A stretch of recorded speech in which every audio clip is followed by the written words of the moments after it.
Salamat sa Panginoon, salamat sa ating Diyos na buhay. Mapuri naman ang kanyang pangalan ngayon at magpakailan-kailanman.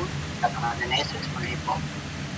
Mga minamahal mga kababayan, sa inyo lahat, magandang gabi po. At narito na naman po kami mga maglingkod sa Panginoon na may bahagi po yung kanyang kabutihan at yung mabuting balita na sa kitab ng Panginoon. Pagkat ito po yung napakahalaga. Kaya sa inyo pong lahat, nangyayang po namin kayo na samahan po kami at yung pong pakinggan at pumulay-bulay po yung salita po ng Panginoon na alamin po natin kung ano po ba yung kalooban ng ating namang nasa namin. Sapagkat ito po yung napakahalaga. Samantalahin po natin ang panahon sapagkat ang sabi nga ang mga araw ay masisipag. Kaya narito po ang ating kong kapatid, Brother Oli po, na makakasama ko po. Yan nga po mga kababayan. Muli po, magandang gabi sa inyo lahat. Naway sumayin niyo po ang kapayapaan ng Panginoon sa gabing ito. At muli po kami ay narito upang patuloy na magpahayag ng kabutihan ng Panginoon at sa kanyang biyaya. Nawa po yung patuloy tayong ingatan sa ating mga pag-aaral. Pilay tayo sa maling unawa at maling diwa. Muli po mga kababayan, God bless po sa inyong lahat. Nawa patuloy tayong bigyan ng kapayapaan at nawa mahabag ang Diyos sa lahat ng mga tao po sa mga bansa na may mga kabuluhan na may mahabag po ang Panginoon. God bless po mga kababayan, mga minamahal. Sa Panginoon, nga naman po napakalaga na nga po na lalo na po sa panahon po natin ngayon, nakikita po natin na napakahirap na po na ang buhay po ng tao. Kaya lang po ang nais po ng Diyos na ang tao po ay makaalam po ng katotohanan. Marami na po gumagawa ng masama. Marami po mga tao na pinapaliwala po yung salita po ng Panginoon. Kung ano naman po ang maisip po ng tao, yan na po ang kanila po ginagawa. Kahit na po labag po sa kalooban ng Panginoon. At dito nga po sa aklat po ng mga kawikaan na akin po muna ko pong babasahin sa kabanatang 16 na talatang 25. Ang sabi po rito, may daan na tila matuwid sa tao, ngunit ang dulo niyaon ay mga daan ng kamatayan. Dito po ay napapansin po natin, Brother Oli, mga kababayan, na po kasi pikita po natin ngayon na halos napakagulo na nga po na puro halos kaguluhan na lang po ang pinabalita po. Kasi nga po, pag ginawan po ng masama, gumagawa na rin po ng masama. Kala po nila, yung pagganti po ng masama ay mabuti. Ano po, Brother Oren? Kala po ng iba, yung pag ginawan ka ng masama at gumanti ka, alam po ng iba, matuwid yun. Pero dito po ang sabi po, may daan na tila matuwid sa tao. Tila matuwid, hindi po siya matuwid, parang ganun lumalabas. Ngunit ang dulo niya po ay mga daan ng kamatayan. Papunta po sa kamatayan, papunta po sa pagkapahamak. Ang akala po ng iba, yung daan niya tila matuwid, parang mabuti yung kanyang ginagawa. Yung pala, papunta doon sa kamatayan, sa pagkapahamak. Kaya dapat po maingat po pinakamaganda nga makinig po tayo na salita po ng Panginoon para malaman po natin kung ano po yung mabuti na dapat po natin. So nasa aklat po ng mga awit na lagi na lang po itong binabasa at nakapakinggan po natin. Sa aklat po ng mga awit, kabanatang 1, talatang 1. Ang sabi po rito, tingnan niyo po, ito po ay lagi na lang po itong binabasa o binabangkit. Sabi po rito, mapalad ang tao na hindi lumalakad sa payo ng masama, hindi tumatayo man sa daan ng mga makasalanan, ni nauupo man sa upuan ng mga pagpinunta. Ito po yung binabanggit na yung tao po yung mapalad. Paano po siyang mapalad? Hindi po siya lumalakad sa payo ng masama. Pag pinagpapayuhan siya ng masama, hindi siya lumalakad. Hindi rin po siya tumatay sa mga makasalanan. Hindi po siya sumasama dun sa mga makasalanan. Hindi siya dumadaan. Hindi siya tumatayo. Pinaupo man sa upuan ng mga manglilipa. Kundi ang kanyang kasayahan, tingnan niyo po, kasayahan po ng tao mapalad ay nasa kautusan ng Panginoon at sa kautusan niya nagbubulay-bulay siya araw-araw. Ito po yung mapalad na tao. Para po siya maging mapalad, hindi po siya lumalakad sa payo ng masama. Kapag ikaw po'y may takot sa Diyos, sumusunod sa puso ng Diyos, nabubuhay sa kanyang kalooban, hindi ka lumalakad sa payo ng masama. Ang sabi, ang kanyang kasayahan ay nasa kautusan ng Panginoon at sa kautusan niya nagbubulay-bulay sa araw at gabi. Yun po yung pinakamaganda, yung kasayahan po na kaligayahan po dapat ng tao. Yung iba po, maligaya po sila kapag sila po ay kumbaga sana nagsasama-sama. Yung iba po ay nagiinuman po magiinuman po sila at sila po ay masaya. Pag mga lasing na po nagkakagulo na po sila. Wala pong kasayahan nangyayari, kundi kaguluhan. Pero yung tao pong mabalan, ang kanya pong kasayahan, andun po sa kautusan ng Panginoon. At doon sa kautusan po ng Panginoon, binubulay niya po ito araw at gabi. Hindi pa minsan-minsan. Po ay araw at gabi. Andun po yung kanyang kasayahan. At kapag kanya po itong binubulay araw at gabi, ang magiging resulta po nito, ang sabi po rito, at siya'y magiging parang punong kahoy na itinanim sa tipin ng mga abot ng tubig na nagbubunga sa kanyang kapanahunan, ang kanyang dahon na may hindi malalda, at anumang kanyang gawin ay giginhawa. Tingnan niyo po, anumang kanyang gawin ay giginhawa. Sino po yun? Yung tao magpalat. Paano po siya mapalat? Binubulay niya po yung kautusan ng Panginoon araw at gabi. Ando po yung kanyang kasayahan. Ano mang kanyang gawin ay giginhawa. Ito po yung maganda. Yung iba po naghahanap kung paano giginhawa. Ginagawa na po nila lahat ng paraan para sila guminhawa. Pero wala pa rin. Hindi pa rin gumiginhawa. Kasi ang kaginhawaan po natin, hindi po sa pagbubulay-bulay po ng salita. At ang sabi po rito, ang masama ay hindi gayon, kundi parang ipanay tinataboy ng hangin. Kahit ang masama hindi tatay sa paghatol, ni ang mga makasalanan man sa kapisanan ng mga matuwid, sapagkat nalalaman ng Panginoon ang lakad ng mga matuwid. Ngunit ang lakad ng masama ay mapapahama. Ngayon po yung lakad ng masama ay mapapahama. Ngunit yung lakad ng matuwid, alam po ng Panginoon lakad po. Diba po? Amen. Kaya may daan at tila matuwid sa isang tao. Ngunit ang dulo niyaon ay daan ng pagkapahamak kabatayan po.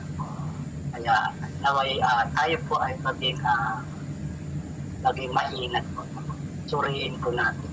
At yung ating po bang ginagawa ay ba sa kalooban ng Panginoon? Pati Orly? Yan nga po. Amen, mga kababayan. Salamat sa Diyos at tayo patuloy na nakakarinig ng kanyang banal na salita. Naway patuloy tayong bigyan ng Diyos ng unawa at kaalaman sa kanyang salita. Kaya nga po, ayon nga po sa binasa ating kapatid na sabi doon yung may daan na tila matuwid sa tao, ngunit ang dulo niyaon ay kapahamakan. Ganon din po yung paglakad. Kaya nga po akala ng tao tama yung kanyang paglakad, yung kanyang nilalakaran na daan. Kaya nga po pag binasa natin yung Jeremias 16 na ang nakalagay doon na magsitayo kayo sa mga daan at magsitingin kayo at ipagtanong ninyo ang mga dating landas kung saan nandoon ang mabuting daan at lumakad kayo doon. Ibig sabihin po noon, mga kababayan, hindi po tayo dapat na agad-agad lumakad sa daan na nakikita natin. Yung daan po kasi na sinasabi, yung kagaya nga ng sinasabi ng daan na akala ng tao ay matuwid, yung pala ang dulo ay kapahamakan.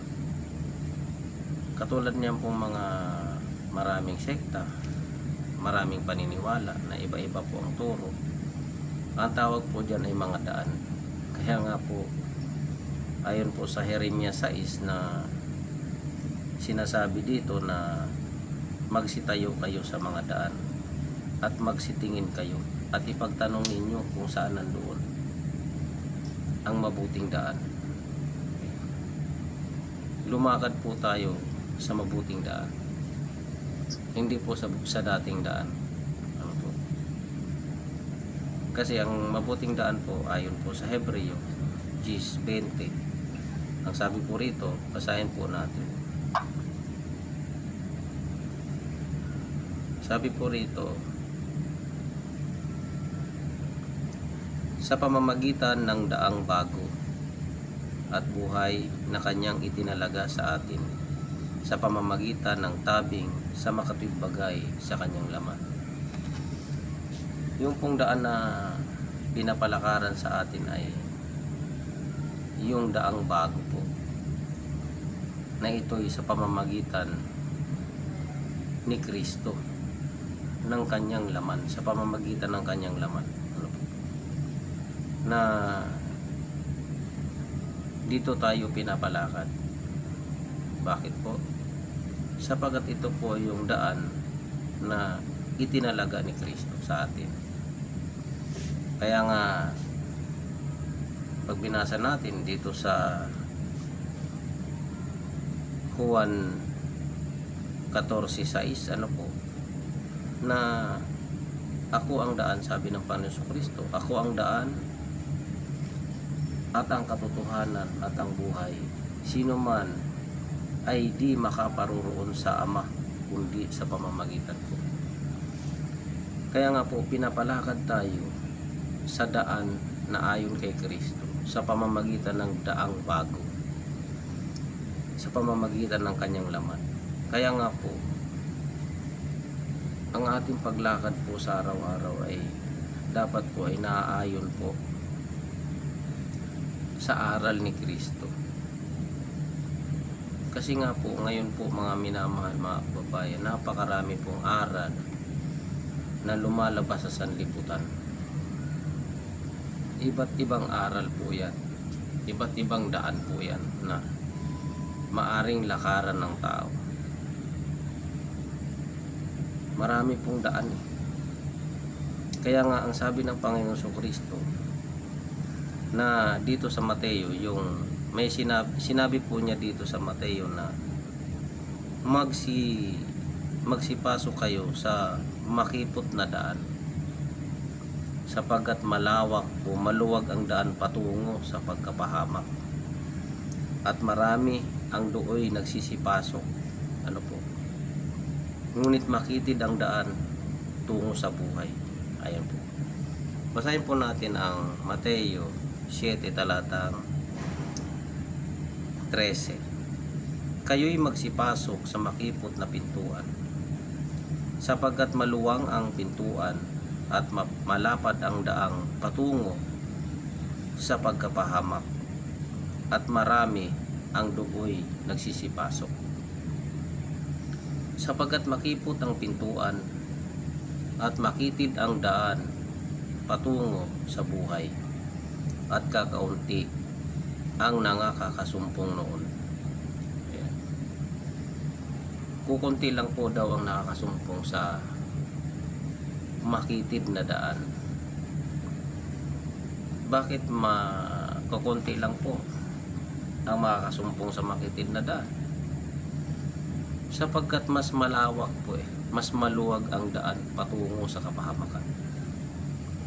Kaya nga po, marami kasi ngayon na mga sekta na sila yung nagsisilago, dumarami, ang mga puno nila ay nagsisipag-unlad, yumayaman, namili ng mga ari-arian. Ano po, yan po ay pagpapatunay na yan po yung mga daan na nilalakaran ng mga tao. Ang daan po kasi na tinutukoy ng Panginoon Kristo, na sabi niya, ako ang daan, ang katotohanan at ang buhay. Pag tayo ay lumalakad sa daan ng katotohanan, ang ating pong nilalakaran ay katotohanan. Ano po yung katotohanan? Basahin po natin ang Juan 17, talatang 17. Pakabanalin mo sila sa katotohanan. Ang salita mo ay katotohanan. Kaya nga po, ang paglakad sa daan tungo sa buhay ay sa pamamagitan ng katotohanan. Sino po yung katotohanan?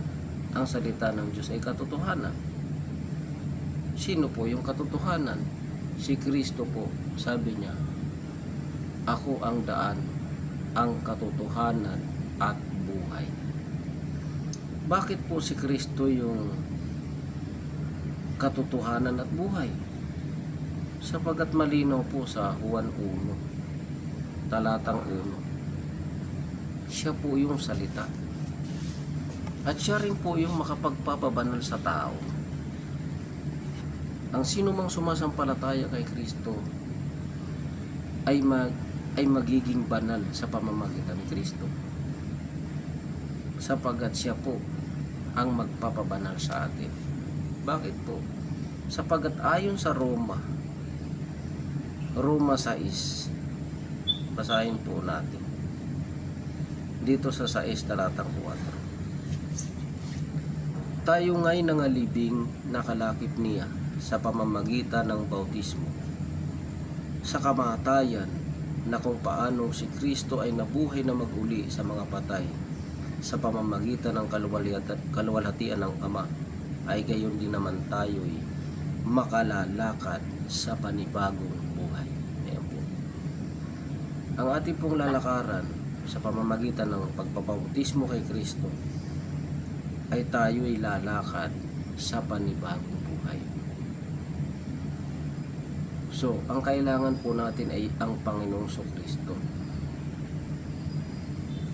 Hindi po natin kailangan yung mga relihiyon na nagpapayaman ang mga pinuno, mga leader. Ang kailangan po natin ay ang katotohanan, na ang aral ay salita ng Diyos. Katotohanan, walang bawas, walang dagdag, walang pagkapilipit at walang sariling pagpapaliwanag. Ganun po dapat nating sundan na aral. Yun po ang dapat yun po ang ating lakaran na aral. Anong klaseng aral po? Yung aral ng sabi ng Panginoon Kristo, sa daang bago, sa pamamagitan ni Kristo at sa pamamagitan ng kanyang kamatayan, sa pamamagitan ng pananampalataya kay Kristo.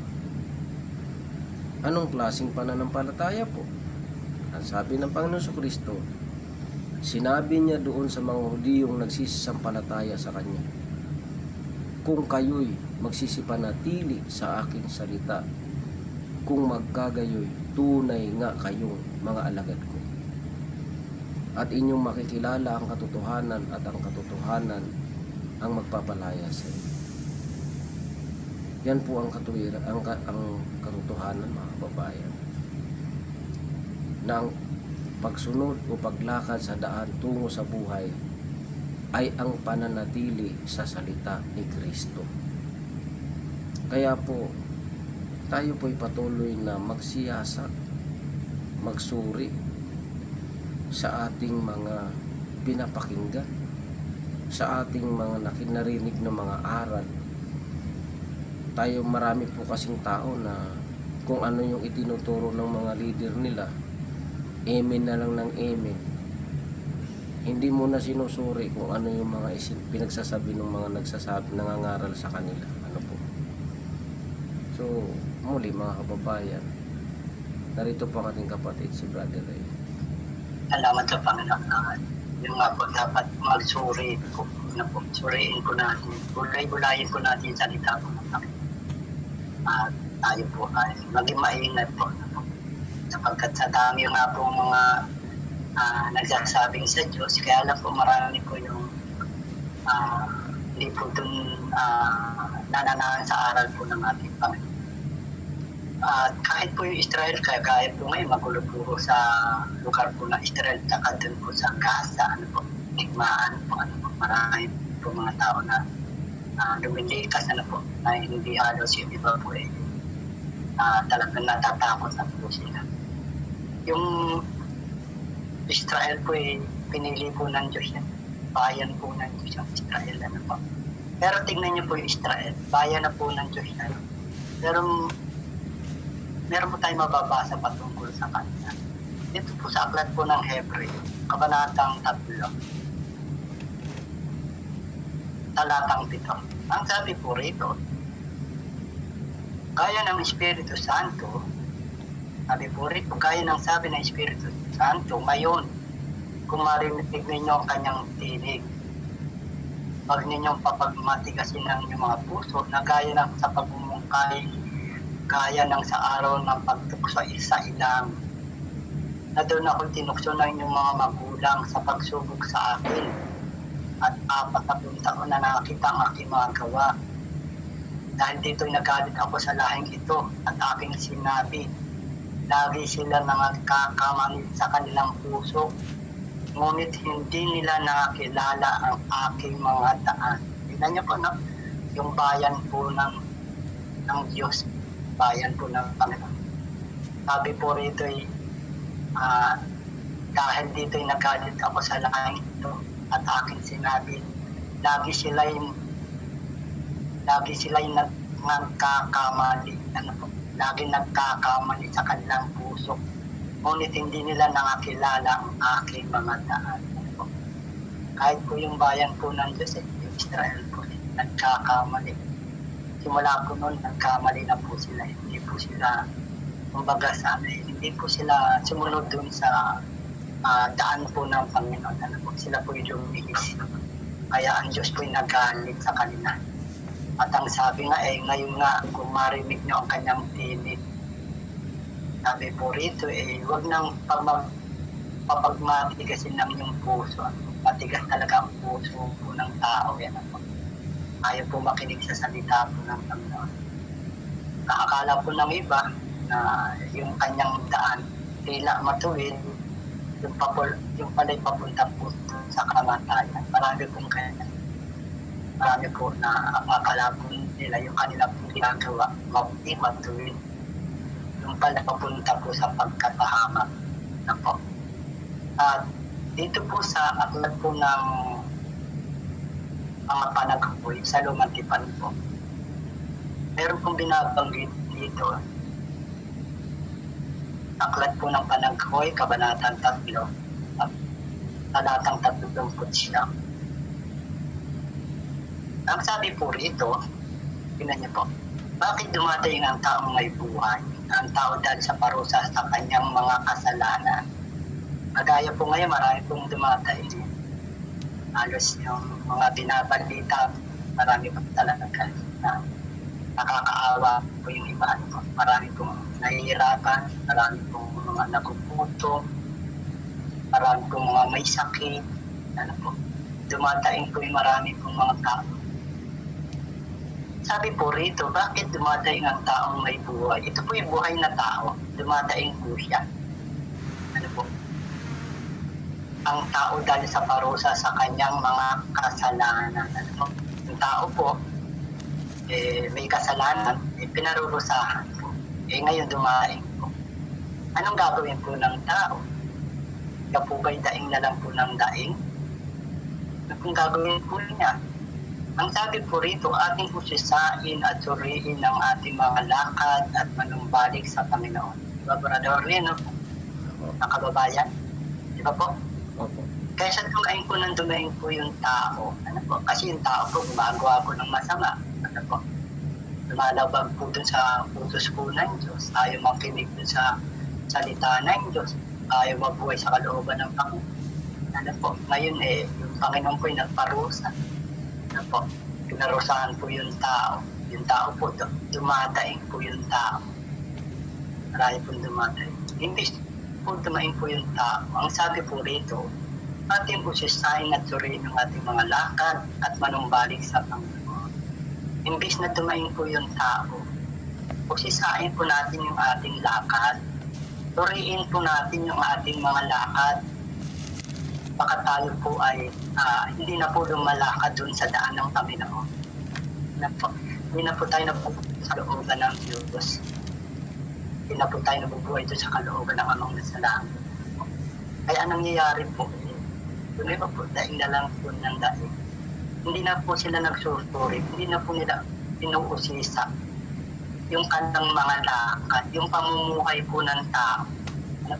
Dapat alin po natin yung ating pamumuhay ay ayon ba sa kalooban ng Panginoon? O kalooban na po natin yung ating ginagawa. Dapat tayo po ay magsuri, ang sabi po si Sain, at suriin ang ating mga lakad. Hindi po lakad po ng ibang tao na ating po sisahin at susuriin. Hindi po yung lakad po natin, yung sarili po nating lakad, yung pamumuhay po natin, suriin po natin, sisahin po natin. Kung tayo po ba'y nakakasunod dun sa kalooban ng Panginoon. Ang sabi, manumbalik sa Panginoon. Bakit sinabi manumbalik? Yung iba po lumalayo na po, tumatalikod na po sa Panginoon. Ano po? Kaya ang nangyayari po, puro na lang po kabigatan po. Nangyayari po sa marami po mga tao, mga problema, mga nangyayari po hindi kalugod-lugod. Kaya naway mahabag po siya ng tao. At naway tayo po ay maging mapagsuri po at alamin po natin yung ating mga lakad, yung ating po mga lakad ayon po ba sa kalooban ng Panginoon. Yun nga po mga kababayan, mga minamahal, na dapat po talagang inuusisa po ang lakad ng tao. Kung siya ba'y lumalakad ayon sa katotohanan, kasi nga po kung tayo lumalakad, dapat ang ating lakad ay sumusunod tayo kay Kristo. Nahin nga po sa binasa natin, tayo'y lalakad sa panibagong buhay.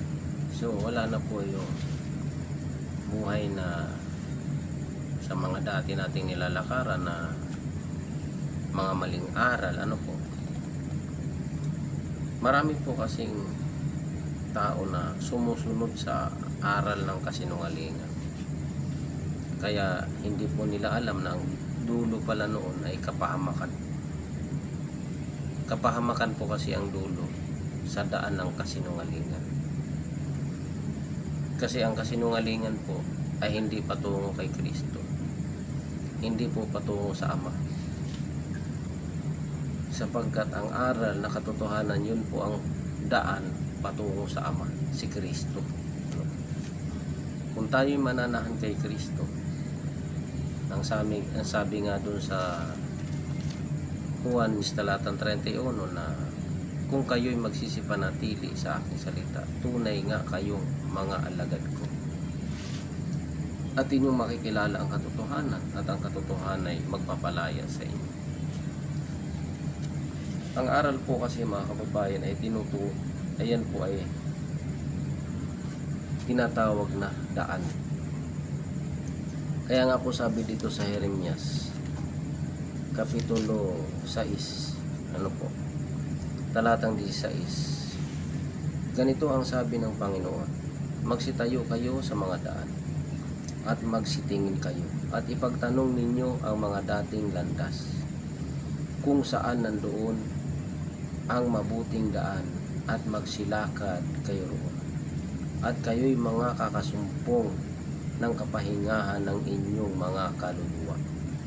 Ngunit kanilang sinabi, hindi kami magsisilakan doon. Kaya saan itatanong po natin o ang atin daw pong ipagtatanong yung mabuting daan? At kapag nasumpungan daw po natin yung mabuting daan, lumakad daw po tayo roon. Ngayon, ano ba tong daan na ito? Binanggit nga po sa Hebreo yung bagong daan na itinalaga ni Kristo. Ngayon, ang sabi rin po dito, nakasulat din po dito na tayo'y makakasumpong ng kapahingahan ng ating mga kaluluwa. So dito, pinagtitibay po sa salitang ito na si Kristo po ang tinutukoy na daan na ito. Bakit po? Sapagkat, basahin po natin, ano po? Yung sinabi niya sa Juan 14, talatang 6, ano po? Sabi rito, basahin po natin, ano po? 14, talatang 6. Sinabi sa kanya ni Jesus, ako ang daan at ang katotohanan at ang buhay. Sino man ay di makaparoroon sa Ama kung hindi sa pamamagitan ko. Sinabi ng Panginoon Kristo na siya daw po yung daan, katotohanan at buhay. Ngayon, sinabi sa Jeremias, sabi ng Panginoon, magsitayo kayo sa mga daan. At ipagtanong ninyo ang mga dating landas kung saan nandoon ang mabuting daan at magsilakad kayo roon. At kayo'y makakasumpong ng kapahingahan ng inyong mga kaluluwa. Ngayon, basahin po natin. Si Kristo, sabi ng Panginoon Kristo, ako ang daan, ang katotohanan at buhay. Ngayon, sabi doon, makakasumpong tayo ng kapahingahan ng ating kaluluwa. Sinabi rin po ng Panginoon Kristo na siya ang ating sabat o kapahingahan ng ating mga kaluluwa. Basahin po natin, ano po? Nang sabi rito ng Panginoon Kristo sa Mateo 11 talatang 28. Magsiparito sa akin, kayong lahat na nangapapagal at nangabibigat ang lukha, at kayo'y aking papagpapahingahin. Pasanin ninyo ang aking pamatok at mag-aral kayo sa akin, sapagkat ako'y maamo at mapagpakumbabang puso, at masusumpungan ninyo ang kapahingahan ng inyong mga kaluluwa. Hindi po dating daan, mga kababayan, ang tinutukoy sa Jeremias. Kundi ang tinutukoy sa Jeremias ay yung mabuting daan. Ang daan na walang iba kundi si Kristo. Ang daan na itinalaga ni Kristo, ang bagong daan. So, si Kristo po ang tinutukoy na mabuting daan na siyang magbibigay sa bawat tao ng lubos na kapahingahan ng kanyang kaluluwa. Kaya sino man po sa mga tao na napapagal, nabibigatan, nagugulumihanan sa buhay, si Kristo po ang kasagutan, mga kababayan. Siya po ang ating masasandalan. Siya po ang ating magiging kapahingahan. Gaano man kabigat, ang ating mga dinaranas sa buhay. Kaya, tanggapin po natin si Kristo.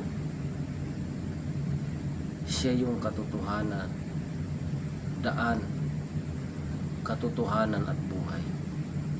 Paano po natin malalakaran yung daan na katotohanan? Ang sabi ng Panginoon Kristo, kung kayo'y magsisipanatili sa aking salita. Kaya nawa po, tayo po'y magsuri, magsiyasat kung ang atin bang mga sinusunod na paniniwala, aral ng mga tao na ating naririnig ay galing ba kay Kristo o gawa-gawa lang ng mga pastor, ng mga tao na ang ginagawa lang ay ginagamit ang salita ng Diyos upang gawing pagkakakwartahan, magpayaman, bumili ng maraming mga kayamanan, mga ari-arian. Hindi po yan tunay na kay Kristo, yung mga ganyang uri ng mga mangangaral. Sapagat ang tunay pong mga alagad ni Kristo ay sumusunod sa aral ni Kristo. Na ano po yun? Na hindi po pakinabang ang hangad, kundi ang hangad ay ituro. Sabi ng Panginoon Kristo na ituro ninyo sa kanila ang lahat ng mga bagay na iniuutos ko sa inyo. At narito, ako'y suma sa inyong palagi hanggang katapusan ng sanlibutan. Mateo, sa Mateo po yan, 28 talatang 19, patuloy. Nawa po mga kababayan, ay patuloy po tayo magsiyasat. Hanapin po natin ang katotohanan at sundan po natin ang katotohanan at doon po tayo lumakad, sapagat yan po ang sabi ng Panginoon Kristo na magsilakad kayo sa makipot na pinto, pumasok kayo sa makipot na pintuan, sapagat malawak ang daan tungo sa kapahamakan. Kaya nga po, ang tunay na daan, ang mabuting daan ay malinaw, yung magbibigay ng kapahingahan ng ating mga kaluluwa. Walang iba kundi ang ating Panginoong Hesukristo. Siya ang daan, katotohanan at buhay. Siya ang kapahingahan ng ating mga kaluluwa.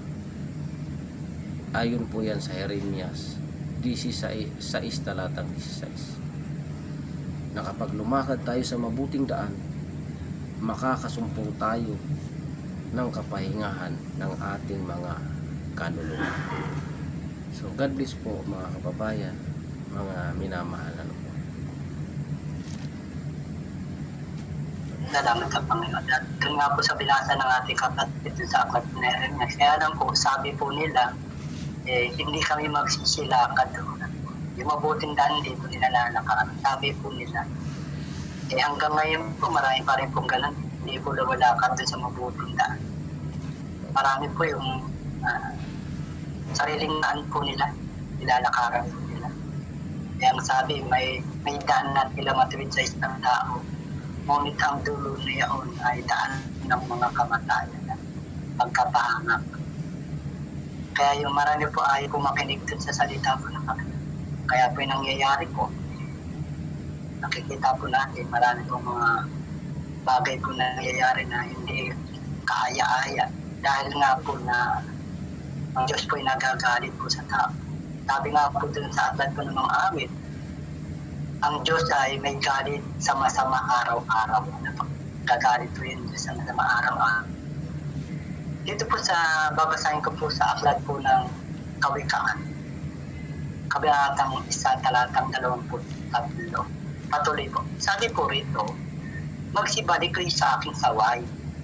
Narito aking bubuhos ang aking espiritu sa inyo at aking ipaalam sa inyo ang aking mga salita. Magsibalik kayo sa aking saway. Kapagkat ako'y tumawag, kayo tumanggi, aking iniunat ang aking kamay at walang makinig. Brother Orlin, tumatapo yung Panginoon. Wala po makinig. Yung Panginoon po tumatawag. Walang makinig. Kundi yung iniuwi sa wala ang bukong payo at hindi nyo inibig ng aking saway. Walang makinig po. Nagsasalita po ng yung Panginoon, tumatawag po yung Panginoon. Wala pong makinig. Ayun po, ang sabi, kundi inyo inuwi sa wala ang bukong payo at hindi nyo inibig ng aking saway. Ako naman, sabi po ng Panginoon, ako naman ay tatawa sa karawan ng iyong kasakunaan. Ako'y manunuya pagka yung takot ay dumarating.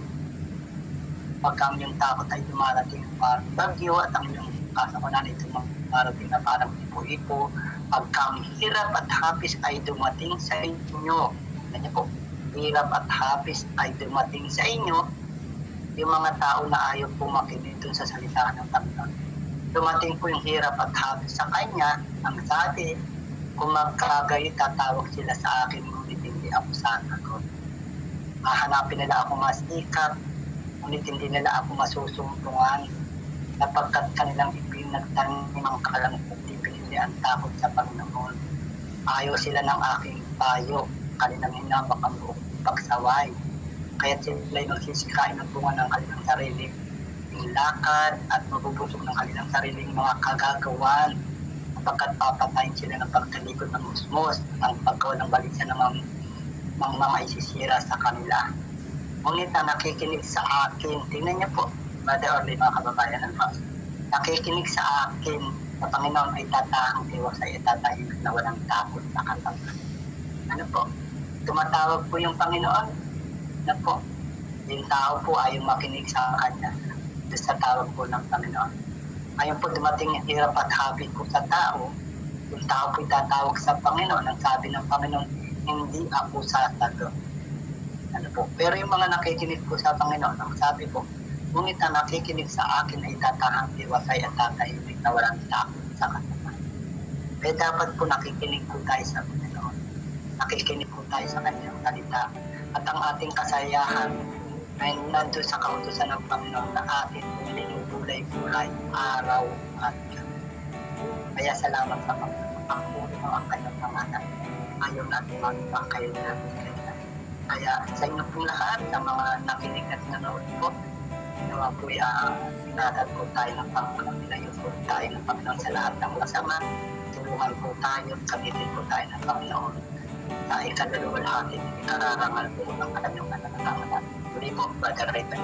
God bless po. Salamat.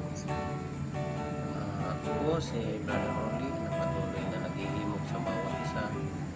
Patuloy po tayo magsiyasat at makinig ng aral na buong katotohanan na walang kasinungalingan. Aral na walang halong pandaraya at walang panlilinlang sa kapwa. Yung katotohanan na ayon sa nasusulat. Hindi po yung aral na ibibigay sa inyo isang pamplito na may mga nakasulat na sarili nilang mga aral. Wala po doon ang katotohanan, mga kababayan. Sapagat ang katotohanan po ay yung ayon sa salita ng Panginoon, yung nasusulat. Yun po yung katotohanan, yung salita ng Diyos na ayon sa katotohanan na salita ng Panginoon Kristo. Kung ano yung aral ng Panginoon Kristo, kung ano yung kanyang salita, ganun dapat po nating sampalatayanan at ating susundin at ating isasabuhay ito po. Kaya naman po sa inyong lahat ay patuloy tayo bigyan ng Diyos ng kapayapaan sa bawat isa sa atin